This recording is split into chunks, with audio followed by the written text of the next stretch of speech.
Hi, guys. I miss you so much. I thought I'd read a little Mustaches for Maddie. If you haven't been keeping along, don't worry about it. They're all on Google Classroom, and you can catch up and you can just sit and listen to me read to you for like ever. I put on makeup today for you. See, look at that. Ooh, got some eyeliner on.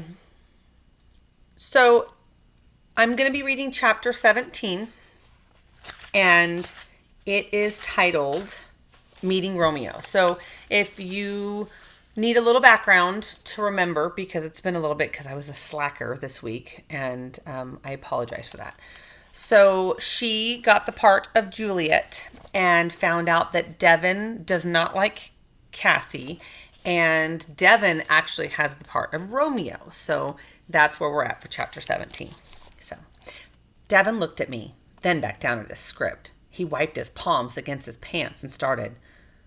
But soft, what light through yonder window breaks? It is the east, and Juliet is the sun. I know, it's like super mushy stuff. Apparently he was in love with me, not Devin, but Romeo. It felt weird, but I didn't hate it. We were just doing a read-through of the script. We only had 4 weeks to get ready for our performances, but Mrs. Bayer said we would practice every day. She wanted us to try memorizing it in a week. That's super fast, but our scenes were only a few lines long. Good thing I have a genius brain. It is my lady, oh, it is my love, oh, that she knew she were.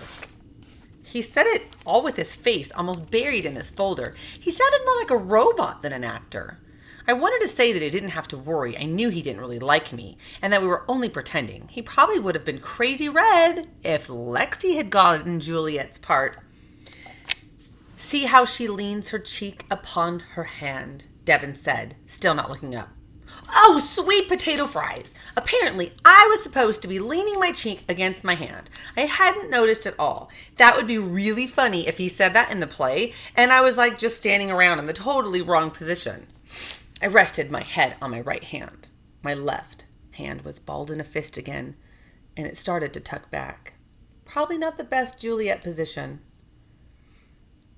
Oh, that I were glove upon that hand, that I might touch that cheek. Really, Shakespeare? Romeo wanted to be a glove? Super duper musherific. I mean, I like love stories, but that was a bit much. I also didn't totally really hate it. Oh, it was my line. I wasn't paying attention. I looked down at my script, found my place, and quickly called out, I, me. Yep, that was my first line. Shakespeare is famous for making up the best plays in the world, and my first line in my scene was, I, me? That would never jumpstart my career as a famous actress. Devin talked more, calling me bright angel and a winged messenger of heaven. I was pretty sure he was wishing he was sword fighting right now, or maybe even wishing he had been changed into a donkey head. Oh no, my turn again. Oh, Romeo, Romeo, wherefore art thou, Romeo? I pretended I was on some high balcony looking over the courtyard. I'm right here, Devin said. I guess he thought he could relax and joke around now that it was my line. Well, it worked. We both laughed. I was trying to act and you blew it, I said. Yeah, he said, his lips curled up for a change. Was I the only one listening when Miss Bayer explained that wherefore meant why? At least he was having fun. There was a moment of silence as we both looked for our spots in the script. It's a little awkward, huh? I said. Yeah, he agreed. Maybe we should do it again, I said, but wearing mustaches. I tried to make the mustaches sound super exciting. I pulled 2 of them out of my pocket. Devin looked at them for a second, then a smile slowly crept on his face. I get the fuzzy black one. What? I said, so selfish, but I guess that's okay. We both put them on and tried the scene again. This time, we about died laughing at every other line. I caught Cassie glaring at us a few times from the other side of the room, but I tried to ignore her. When a guy in a big bushy black mustache was calling me a winged messenger of heaven, I was totally going to pay attention.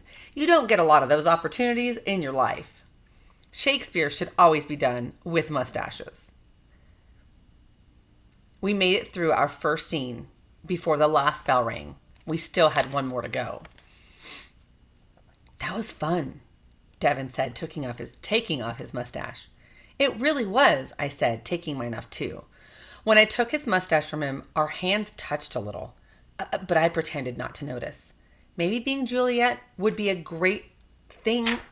Maybe Miss Bayer would actually let us perform it with mustaches. Well, probably not me. But even if Devin could, that might make it more fun. And maybe it would be the best scene of all of them. Maybe the crowd would laugh and cry and clap loud and long at the end, standing on their feet in a teary ovation. It was only after I grabbed my backpack that I remembered about my tumor, the monster waiting for me. I could almost picture its eyes like glowing fires watching patiently, waiting for the perfect time to attack. It sure had been nice to forget. So that is chapter 17 of Mustaches for Maddie. Thank you to the authors, and most of all, thank you to the publisher that gave me permission to read it aloud to you guys.